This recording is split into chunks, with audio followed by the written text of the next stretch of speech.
ETF index mutual funds నేర్చుకుని stock మార్కెట్లో రాణించాలనుకుంటున్నారా? వెంటనే ఈ నెంబర్కి కాల్ చేయండి. హాయ్ హలో నమస్తే, welcome back to Suman TV. ప్రస్తుతం మనతో పాటు ఉన్నారు రామ్మోహన్ రావు గారు. నమస్తే అండి. నమస్తే అండి. రామ్మోహన్ గారు, ఇప్పుడు లవ్ బ్రేకప్ అయింది అనుకోండి, ప్రేమ విఫలమైతే మరి వాళ్ళ పెళ్ళి అనేది పేరెంట్స్ చేతుల్లోకి వెళ్ళిపోతుంది అని చాలా మంది యువత భయపడుతున్నారు, కొంచెం ఆందోళన చెందుతున్నారని అనుకోవాలి. దీని గురించి ఏం చెప్తారు మీరు? ముఖ్యంగా యువతకు అనేది బాగా తెలుసుకోవాల్సినటువంటి విషయం ఇది ఉండేది. ప్రస్తుత కాలంలో ప్రేమలు చాలా ఎక్కువైపోయినాయి. గతంలో కంటే కూడా ప్రస్తుత సమాజంలో యువత ఎక్కువ ప్రేమకే ప్రిఫరెన్స్ ఇస్తున్నారు అన్నమాట. యువతకు ప్రేమకు ప్రిఫరెన్స్ ఇస్తూ ఏమవుతున్నారంటే కొన్ని సఫలమవుతున్నాయి, కొన్ని విఫలమవుతున్నాయి అన్నమాట. సఫలమైనంత వరకు బాగానే ఉంటుంది, విఫలమైనప్పుడే వచ్చే సమస్య అంతా అక్కడే వస్తుంది అనమాట. విఫలమైనప్పుడు ఏమవుతుంది, అట్లా అబ్బాయి అట్లా అమ్మాయి ఇద్దరు కూడా బాధపడతారు. ఆ కారణాలు అంటే ఎన్నైనా కారణాలు కావచ్చు. అందువల్ల మొట్టమొదటిగా నేను చెప్పేది ఏంటంటే, ప్రేమించే ముందే కొద్దిగా జాగ్రత్త పడండి యువత. మీరు ఇష్టపడచ్చు అందరినీ, కొంతమందికి చూడంగానే ప్రేమించాలా అని చెప్పని అలా ఉంటుంది అనమాట. ఉండేది పాటలు కూడా వస్తుంటాను, చూసి చూడంగానే. కాబట్టి అలా పోకుండా కొద్ది రోజులు గమనించుకోండి ఎట్లా మంచిగా ఉన్నారా, మీ అభిప్రాయాలు కలిసినా లేదా అనుకొని.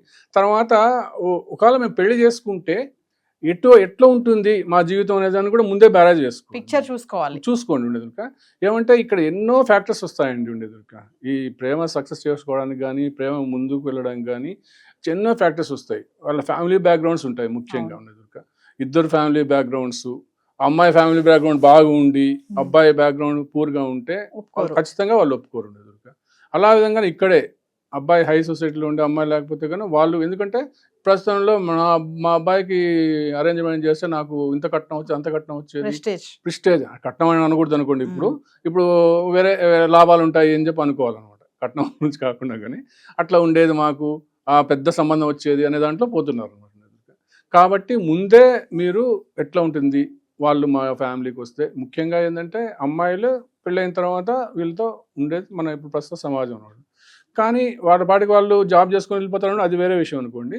ఫస్ట్ ఆడ నుంచి ఆలోచించుకొని అన్నీ సరైనది అనుకున్నప్పుడే మీరు ప్రేమ లేకపోండి. అప్పుడు కూడా ఎన్నో కష్టాలు వస్తాయి, కానీ ఎదుర్కోండి. మీరు కొద్దిగా చిన్నగానే ఫంక్ అయిపోయి వీళ్ళట్టన్నారు అని చెప్పి అనుకొని విడిపోవద్దండి. ఎన్ని సమస్యలు వచ్చినా కానీ ప్రేమను సఫలం చేసుకోవడానికే ప్రయత్నించండి. నిజంగా ప్రేమిస్తే ప్రేమను సఫలం చేసుకోవడానికే ప్రయత్నించండి. కానీ ఏదో వాడు చెప్పినాడు వీడు చెప్పినాడు అనే వాటిల్లో మీరు పడకండి. ఉండేది చాలామంది అసూయతో కూడా మీరు మంచిగా ఉన్నారంటే అది అయిపోతుంది. ఇప్పుడు ప్రస్తుతంలో ఉండేది నేను ప్రేమించా అనుకున్నాను, వాడు ప్రేమించాడే, వీడు ప్రేమించాను, అట్లాంటివన్నీ ఎన్నో జరుగుతూనే ఉంటాయి. కాబట్టి మీరు అని లేకుండా ఏ జంట అయినా కానీ ప్రేమించినప్పుడు దాన్ని సఫలం చేసుకుని ప్రయత్నించండి. ఒకవేళ ఎట్టి పరిస్థితుల్లో ఏమైనా ప్రేమ విఫలమైతే మీరు మీ తల్లిదండ్రులకు సాధ్యమైనంత వరకు, తల్లిదండ్రులు కూడా అనుకోవచ్చు, మాకు ఏమైందిలే, నా కొడుకు ప్రేమించినాడు, అది అయిపోయింది, అట్లా అయిపోయింది, ఇంకేంది, నేను నా ఇష్టం వచ్చిన సంబంధం చేసుకోవచ్చు, నా ఇష్టం వచ్చినట్టు బెనిఫిట్స్ పొందొచ్చు, అట్లా ఎట్లా అని చెప్పి ఆలోచించద్దు. మీరు అలా చేసిన దానివల్ల వాళ్ళ జీవితము ప్రస్తుతానికేమో మీరు పేరెంట్స్ బాగానే లాభపడచ్చేమో, మీ సొసైటీలో మీ గౌరవం పెరుగుతుంది, ఎన్నెన్నో ఫ్యాక్టర్స్ మీరు ఆలోచించవచ్చు. కానీ వాళ్ళ జీవితం మాత్రము నాశనం అయిపోతుంది. ఏముంది, కొద్ది రోజులు ఉంటారు, పెళ్ళి అయిపోయిన తర్వాత మంచిగా అయిపోతారు అనే ధోరణి మార్చుకోండి. పెద్దలు ముఖ్యంగా ఆ ధోరణి మార్చుకోవాలండి. ఎప్పటికైనా కానీ వాళ్ళ లోపల అనేది అంతర్గతంలో వాళ్ళకు వేదన పడుతూనే ఉంటారు అన్నమాట. కాబట్టి అమ్మాయి అయినా అబ్బాయి అయినా కానీ ఇప్పుడు నువ్వు పెళ్లి చేస్తే ఆ అమ్మాయి జీవితం కూడా నాశనం చేసినట్టు అవుతావు, ఇంకొక అమ్మాయి జీవితం కూడా నాశనం చేసినట్టు అవుతావు అనమాట. ఆ పరిస్థితి రానివ్వకండి. ఉండేది కొద్ది టైం ఇవ్వండి. మీరు వెంటనే తీసుకొచ్చి చేసేస్తాం పట్టాట అన్నది ఉండదు. ఒకవేళ ఏ కారణాల వల్ల ప్రేమ విఫలమైతే కొంత టైం ఇవ్వండి వాళ్ళకు, 1 or 2 years 3 years వాళ్ళకి తీసుకుని టైం తీసుకొని. అప్పుడు వాళ్ళు పూర్తిగా ఒకరికొకరు ఒకవేళ సరే ఈ పరిస్థితి వచ్చిన చేసిన అనుకున్నప్పుడు అప్పుడు కావాలంటే మీకు సంబంధించినటువంటి సంబంధం చూసుకొని అట్లా చేసుకోండి. అందువల్లనే ఇప్పుడు వెంటనే ప్రేమ విఫలం కాగానే దొరికినాళ్లే మాకు అని చెప్పి తీసుకెళ్ళి వాడికి ఏదో ఒకటి కట్టబెట్టి చేసి వాళ్ళ జీవితం అయితే నాశనం చేస్తే ఫ్యూచర్లో ముగ్గురు జీవితాలు నాశనం చేసినట్టారు. ఒకవేళ ఇంకొక అమ్మాయికి కూడా మళ్ళీ పెళ్లి నలుగురు జీవితాలు నాశనం అయిపోతాయి అన్నమాట. కాబట్టి ఈ ఆలోచనలు మానుకోండి. ఎందుకంటే నేను ఎందుకు ఇవి చెప్తున్నానంటే అనుభవించి చెప్తున్నాను. అనుభవించి చెప్తున్నా, స్వయం అనుభవంతోనే చెప్తున్నాను నేను. నాకు ఇప్పటికేంటి ఇప్పుడు నాకు 67 ఏళ్ళు అండి. 67 ఏళ్ళు ఇప్పుడు నాకు ఉండేది. నేను ఎంబీబీఎస్ చదివేటప్పుడు అప్పట్లోనే సరే అనుకోకుండా ఇంకా లవ్ చేసుకోవడం జరిగింది. అప్పట్లో చదువుకునేటప్పుడే లవ్ చేసుకోవడం జరిగింది. ఎన్నో అనుకున్నాం అనమాట ఉండేదుర్క. ఎన్నో అనుకొని చేసుకోవాలా, కానీ ఎంత చేసుకున్నా కానీ మేము ఇట్లా ఉన్న ప్రస్తుత పరిస్థితుల్లో విచ్చలవిడిగా రెస్టారెంట్లకు పోయి సినిమాలకు పోయి అలాంటి ఉన్నా కానీ మేమైతే ఉండేవాళ్ళం కాదు. అంటే చదువుకోవాలా, బుద్ధిగా చదువుకోవాలా, బుద్ధిగా పాస్ ఒక స్టేజ్కి వెళ్ళాలా, ఆ తర్వాతనే పెళ్లి చేసుకోవాలా అని చెప్పనే దాంట్లో ఉన్నాం. ఆల్ ఆఫ్ సడన్ ఆ అమ్మాయికి ఒక పిడుగు లాంటి వార్త వచ్చి కూర్చున్నాడు అనమాట. మీ పేరెంట్స్ మన ఇద్దరికి చేసేసారు, ఎంగేజ్మెంట్ చేసేసారు, అట్లా అట్లా అని చెప్పని అంటే ఇంకా అమ్మాయి ఎంత ప్యానిక్ అయిపోతుందండి. ఎంత ప్యానిక్ అయిపోయి అవును అట్లా అని చెప్పని అస్సలు రావద్దు, నువ్వు మాట్లాడద్దు, చేయొద్దు, అసలు ఎట్లా ఉంటుంది ఆ పరిస్థితి చూడండి. అట్లాంటి యువత ఇప్పుడు కూడా యువత కూడా ఎంతోమంది ఫేస్ చేస్తుండొచ్చు అనమాట. అటువంటి సంఘటనలు అంటే జరిగింది నేను చెప్తున్నాను. అటువంటి సంఘటనలు ఎంతోమంది ఫేస్ చేస్తుండొచ్చు అనమాట. అలాంటప్పుడు ప్యానిక్ కావద్దు మీరు. అంత ఇదిగా ఉండి ఒకరికొకరు అర్థం చేసుకొని ఎంతో క్లోజ్గా ఉండి ఎన్నో కలలు కానీ ఎన్నో చేసుకున్న వాళ్ళు ఆల్ ఆఫ్ ఎ సడన్ ఒక 6 నెలలు కూడా కాదు, నిన్న ఉన్నది ఈరోజు చెప్తే ఎంత బాధపడ దాంట్లోనే ఎన్నో జరుగుతున్నాయి ఇప్పుడు ప్రస్తుత పరిస్థితుల్లో. అది యువత అలాంటి దానికి పోవద్దు. మీరు ధైర్యంగా ఉండండి ఉండేది. దానివల్ల మీకు చాలా చాలా ఇబ్బందులు పడతారు ఉండేది. ఎందుకంటే కొంతమంది సూసైడ్ చేసుకుంటారు, ఆ సడన్లో తట్టుకోలేక సూసైడ్ చేసుకుంటారు అనమాట. ఇంకా కొన్ని పరిస్థితులు తాగుడుకు బానిసలు అవుతారు ఉండేది. ఎన్నెన్నో ఇదవుతాయి అనమాట. అటువంటి పరిస్థితుల్లో ఏం చేశాను, సరే అని చెప్పి నేను తట్టుకొని నిలబడి, అంటే నేను నాది చెప్తున్నాను. నేను దానికి ఎందుకు నేను చెప్తున్నానంటే యువతకు దీనికోసం చెప్తున్నాను. నేను అనుభవించాను కాబట్టి చెప్పగానే మీరేమి డిప్రెషన్ చేసి వాస్తవం చెప్తున్నాను. చేస్తే నేను వెంటనే వాళ్ళ ఇంటికి వెళ్ళిపోయాను అనమాట. వాళ్ళ పేరెంట్స్ ఇంటికి వెళ్ళిపోయాను. నేను ధైర్యం చేసి అప్పటికి ధైర్యం చేసి వెళ్ళిపోయాను అనమాట. వెళ్ళిపోయి చేసి అమ్మాయి కూడా చెప్పలేదు, నేరుగా వెళ్ళిపోయాను. నేను వెళ్ళిపోయి వాళ్ళ పేరెంట్స్ను మార్నింగ్ వెళ్ళిపోయి కూర్చొని ఏమండి ఇట్లా వాళ్ళ ఇంక అప్పుడున్నా ఏముంది, లవ్ ఇవ్వంటారు, చదువుకొని పంపిస్తే మీరు లవ్ ఇవ్వంటారు, ఏమో కాదు అని చెప్పని ఆయన ఎగిరినాడు అనమాట. వాళ్ళ అమ్మ ఉండి కూర్చోండి మీరు ఇదేం కాదని చెప్పి మంచి కాఫీ ఇచ్చింది, చేసింది, అట్లా చేసింది. కాకపోతే అక్కడ వాళ్ళ చెల్లెలు ఉండేది అనమాట. నేను ప్రేమించిన అమ్మాయి ఒక చెల్లెలు ఉండేది అనమాట. ఎదురుగా ఆ అమ్మాయి కాలేజీకి పోతూ ఉండి, లేదు అమ్మాయి నాకు సపోర్ట్ వచ్చిందండి, లేదు నాన్న అక్క ఎన్నో లెటర్లు రాస్తే నేనే పోస్ట్ అనమాట. నాకు చాలా సంతోషం అయిపోయింది. ఇప్పుడు కూడా నాకు సపోర్ట్ వచ్చారు అని చెప్పాను. సరే అయిపోయింది. తర్వాత మేము ఎవరి పాటికి వాళ్ళు ఉన్నాము. కొద్ది రోజులు ఎవరికి కలుసుకోలేదనమాట. అంటే నేను చెప్తున్నానంటే ఎన్ని మలుపులు తిరిగినాయో చూడండి. మనది అప్పటికేమో ప్రేమ విఫలమైంది, కానీ ఆ తర్వాత మలుపులు అనేది ఎంతో. ఇంకా నేను మా పేరెంట్స్కి వెళ్ళిపోయాను. నేను కాలేజ్కి వెళ్ళడానికి నాకు లేదు, వెళ్ళిపోయాను. నేను ఇంటికి వెళ్ళిపోయాను అనమాట. ఇంటికి వెళ్ళిపోయి పేరెంట్స్తో కూడా చెప్పలేదు. 10 రోజుల వరకు పేరెంట్స్కి 20 రోజులు చెప్పలేదు అనమాట, ఇట్లా జరిగింది అని చెప్పాను. ఇంకా వాళ్ళు అప్పుడు పరిస్థితుల్లో ఇంకా ఉన్నది కదా, గడ్డం పెంచుకొని తిరిగి పిచ్చి వాళ్ళలాగా ఉంటారు కదా. అంటే కాకపోతే ఏంటంటే తాగుడు కానీ సిగరెట్లు కానీ అంటే అలవాటు చేసుకోలేదు. ఏదో పెంపకం వల్ల నాకు అవి రాలేదు అనమాట. ఉండేది అది దానికి సంతోషిస్తున్నాను నేను. ఉండేది వెళ్ళిపోయిన తర్వాత వాళ్ళు 10 రోజులకు ఎట్లా వాళ్ళు ఎట్లున్నారు ఏమని చెప్పని కనుక్కున్నారు. అప్పటికే వాళ్ళకు అబ్బాయి ఏమి చదువుతున్నాడు, మంచి సంబంధాలు వస్తున్నాయి, నాకు ఫైనల్ ఇయర్ అనమాట. నేను అప్పుడు ఉండేది ఫైనల్ ఇయర్, మంచి సంబంధాలు వస్తున్నాయి ఎట్టా అని చెప్పని అనుకున్నాం అనమాట. అంతే సరికి ఓపెన్ అయిన తర్వాత మంచి అంతే మంచి పని అయిపోయింది. ఏం చేసింది అనుకున్నాం, ఏదో పోనీ మీరు చేసుకున్నా మాకేం అభ్యంతరం లేదు, కానీ ఏం చేద్దాం, జరిగిపోయింది, పట్టింది, ఇంకేం పట్టించుకోకు నువ్వు పా అని చెప్పని.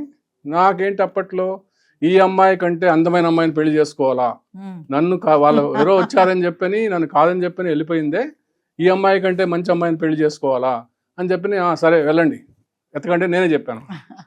వెతకండి ఫిక్స్ చేశారన్నారు కదా వాళ్ళ పేరెంట్స్ ఏదో చేశారు కదా నన్ను కాదని చెప్పింది అని చెప్పానని వాళ్ళు ఇదే ఛాన్స్ అని చెప్పని మొత్తం తిరగడం మొదలు పెట్టారనమాట. మొత్తం అప్పుడు కంబైండ్ ఆంధ్రప్రదేశ్ కదా, అన్ని చోట్ల తిరిగినారు. ఓ 10 రోజులు తిరిగినారు, ఏది తిరిగినారు, ఎంత అయిపోయింది. ఆఖరికి అట్టాయిడ్ చేసుకొని మాది ఎక్కువ అంటే మా కడప దగ్గర అండి మాది. అక్కడ నుంచి ఇదేదంతా తిరుగుతా ఉన్నాం అనమాట. లాస్ట్ హైదరాబాద్కి వచ్చాం అనమాట. మా దాంట్లో చదువుకున్న వాళ్ళు తక్కువ ఉంటారు అనమాట. అప్పట్లోనే 30 ఏళ్ళ కింద తక్కువ ఉంటే దాంట్లో ఒక తెలిసిన వాళ్ళని అడిగితే మీకు అంటే మా క్యాస్ట్ చేయాలని చెప్పి అది మాది ఇంటర్ క్యాస్ట్ అండి, అది చెప్పడం మర్చిపోయారు. మేము ప్రేమించుకున్న వాళ్ళు ఇంటర్ క్యాస్ట్ అనమాట. దాంట్లో జరుగుతాయని చెప్తే వాళ్ళు ఏమన్నారంటే మీ అబ్బాయి ఎంబీబీఎస్ చదవండి, ఇక్కడ అంత చదువుకున్న వాళ్ళు ఎవరు లేరు, బీసీ కమ్యూనిటీ బ్యాక్వర్డ్ క్లాస్ కమ్యూనిటీలో అంత ఎక్కువ లేరు, కాబట్టి ఒక ఫ్యామిలీ ఉంది వాళ్ళు చదువుకున్న వాళ్ళు. సరే అని వాళ్ళ దగ్గరికి పోయినాం అనమాట. వాళ్ళ దగ్గరికి పోతే వాళ్ళు మంచిగా రివ్యూ చేసుకొని చేసి ఉందండి ఒక డాక్టరు ఉంది, ఆమె హోమియో డాక్టరు, కానీ జాబ్ చేస్తుంది, అప్పటికే జాబ్ చేస్తుంది. జాబ్ చేస్తుంటే నేను చదువుకుంటున్నా, అమ్మాయి జాబ్ చేస్తుంది, ఎట్లా అని చెప్పని సరే చూద్దాము అని చెప్పి వాళ్ళ ఇంకో చెల్లెలు ఉంది చేద్దామని చెప్తే సరే కాదన్నారు. ఆ తర్వాత కొద్ది రోజులు గట్రా జరిగిందనమాట. జరిగిన తర్వాత ఆ అమ్మాయిని 5 ఏళ్ళు పెద్ద ఉంటుంది మీ అబ్బాయి కంటే అన్నారు. జాబ్ 5 ఏళ్ళు కాదు 10 ఏళ్ళు పెద్ద అనమాట. అప్పట్లో మనము నచ్చితే 10 ఏళ్ళైనా చేసుకోవచ్చండి, నచ్చకపోతే దాంట్లో జరగదు అనమాట. సరే వద్దని చెప్పి వచ్చేసాం అనమాట. వద్దని వాళ్ళు వెంటబడినారు అనమాట. డాక్టర్ సంబంధం వదులుకోలేక చేయలేక 10 ఏళ్ళు పెద్ద ఏందండి, అప్పుడు గాంధీ చేసుకున్నాడు, వీళ్ళు చేసుకున్నారు, వాళ్ళు చేసుకున్నారు, ఇది సరే అయిపోయింది. తర్వాత ఇక్కడ మళ్ళీ మొదలైంది అనమాట ఈ లవ్.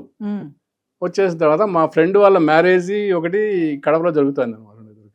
కడపలో జరుగుతూ ఉంటే ఆ మ్యారేజ్కి కంపల్సరీగా నేను వెళ్ళాలా, ఆమె రావాలన్నమాట. చేసుకునే వాళ్ళు ఓకే, అందరూ వాళ్ళతో కూడా కడప కాబట్టి అందరూ ఒకే చోట ఉంటాం కాబట్టి వస్తుంది. అప్పుడు ఎస్కార్ట్ అనమాట, ఎక్కడ ఏం జరుగుతుందని నాకు ఒక ఎస్కార్ట్ ఇచ్చినారు, ఆ అమ్మాయికి ఒక ఎస్కార్ట్ ఇచ్చి పెళ్లిలో కలుసుకున్నాం అనమాట.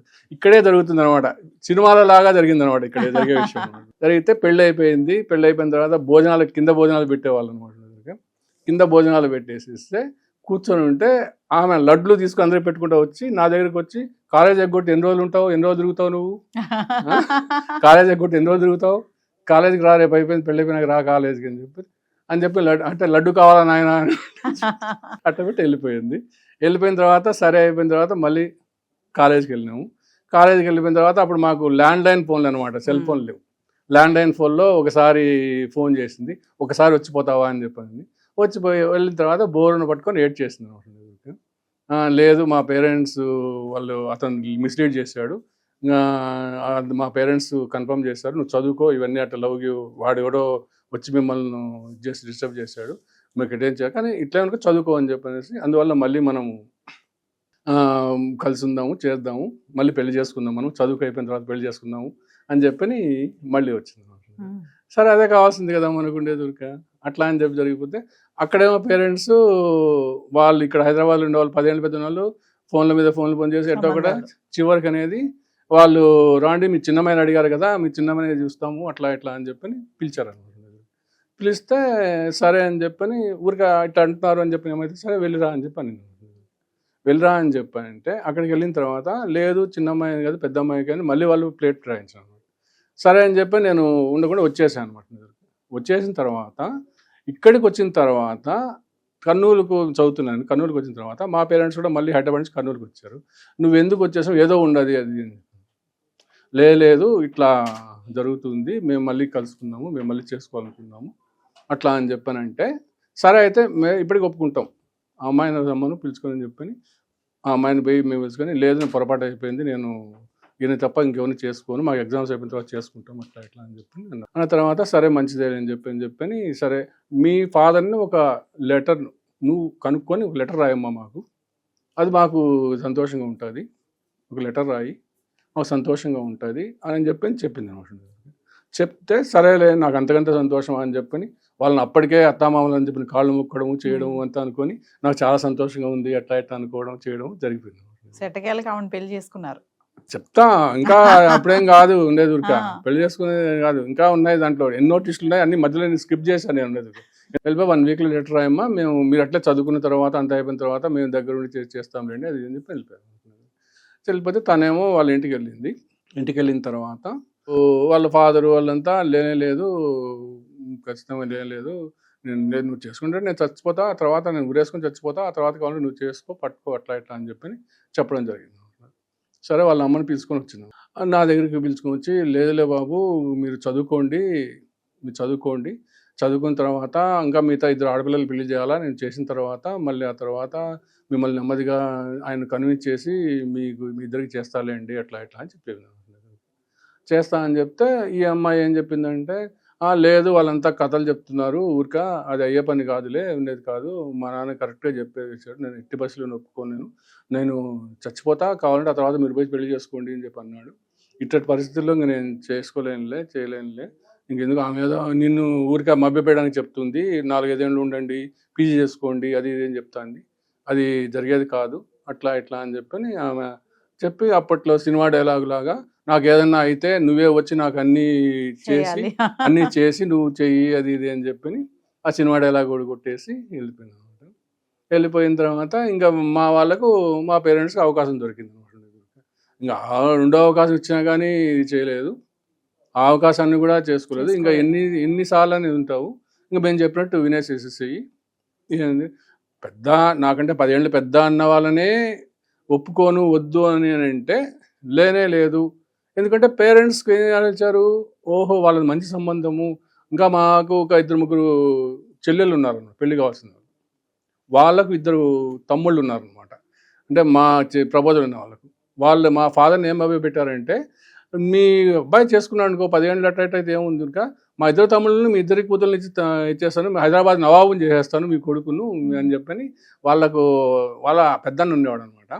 ఆయన అంత ఇదే చెప్పేటప్పటికి ఏ తల్లిదండ్రులకైనా కానీ ఏమవుతుంది, అబ్బా ఇంత ఇది నా కొడుకు బ్రహ్మాండమైన భవిష్యత్తు వస్తుంది, ఎంతకంటే ఏమి ఇది కాదు అట్లా ఇట్లా అని చెప్పి ఆయన ఆనందపడిపోయి నా పరిస్థితి ఏంటి, లేనప్పుడు ఎవరైతే ఏంటి, అంతే లేనప్పుడు నేను కావాలనుకున్నా, లేకపోతే ఎవరైతే ఏంటి. ఈ అమ్మాయి ఏమో బోరను ఏడుస్తుంది, నా వల్ల నువ్వు నీ జీవితాన్ని నాశనం చేసుకుంటున్నావు, నువ్వు నీకంటే 10 ఏళ్ళు పెద్దవాళ్ళను నువ్వు చేసుకుంటున్నావు అంటే ఏం చేస్తాం ఏముంది. అది నేను చెప్పొచ్చేది ఏంటంటే అలాంటి పరిస్థితి ఏ యువత ఇప్పుడు తెచ్చుకోవద్దు. ఎందుకు చెప్తున్నానంటే నా పర్సనల్ స్వీయ కథ ఎందుకు చెప్తున్నానంటే ఇటువంటి పరిస్థితి ఏ యువత కూడా తెచ్చుకోవద్దు, అమ్మాయి కానీ అబ్బాయి కానీ తెచ్చుకోవద్దు. ఎందుకు చెప్తున్నానంటే మా బ్యాక్గ్రౌండ్ పేదరికం బ్యాక్గ్రౌండ్ మేము వచ్చింది. ఈ అమ్మాయిది అంత రిచ్ కాదు, ఎంతో మంచి ఇది ఉంటుంది. ఎక్కువ వాళ్ళంతా పెరిగింది బాంబే అంటే పెద్ద సిటీలో పెరిగారు అనమాట. అప్పట్లో మా ఇంట్లో ఆ పల్లెటూరులో టాయిలెట్ వసతి కూడా లేదనమాట. ఇప్పుడు నేను ఆలోచించుకుంటే అవును కదా, నేను అప్పుడు అనుకున్నానే వాళ్ళు ఎట్టుంటారు, ఇప్పుడు పెరిగినాం మంచి సంపాదించుకున్నాం అది వేరే విషయం అనమాట. కానీ అందువల్ల మీరు ప్రేమించే ముందు ఇలాంటి బేరే చేసుకోండి, మంచిగా వాళ్ళు ఉంటుందా లేదా, మనం ఉంటే మన ఇంటికి తీసుకొచ్చి ఉంటా లేదా అని అనుకొని మీరు ఇట్లా ప్రేమ వివరమైనా కానీ ఈ దాంట్లో యువత అర్థం చేసుకోవచ్చు. ఎంత మనోవేదన చెందుంటాను నేను ఇప్పటికీ ఇన్ని సంవత్సరాలైనా కానీ నేను ప్రతి ఒక్క అంశం గుర్తుపెట్టుకొని చెప్తున్నానంటే ఎంత ప్రేమిస్తే అంత గుర్తుంటాయో చెప్పండి. అది యువత అర్థం చేసుకొని ఆ ప్రేమను అలా మీరు సఫలం చేసుకోండి. విఫలమైనా కానీ ఎలాంటి చెడు అలవాట్లకు బానిస అవ్వద్దు. జీవితం చాలా పెద్దది, చదువుకోండి. నేను అట్లనే దాన్ని పక్కన పెట్టేసుకుని నా MBA చదువుకున్నాను, నేను సర్వీస్ చేశాను, సర్వీస్లో అన్నీ చూశాను, నేను అత్యున్నత స్థాయికి పోయాను. నేను ఓ పక్క గుర్తు పెట్టుకుంటే అట్టుంది. మీరు కూడా మీ జీవితాన్ని అలా మంచుకోండి అని చెప్పి యువతకు సందేశం ఇస్తున్నాను.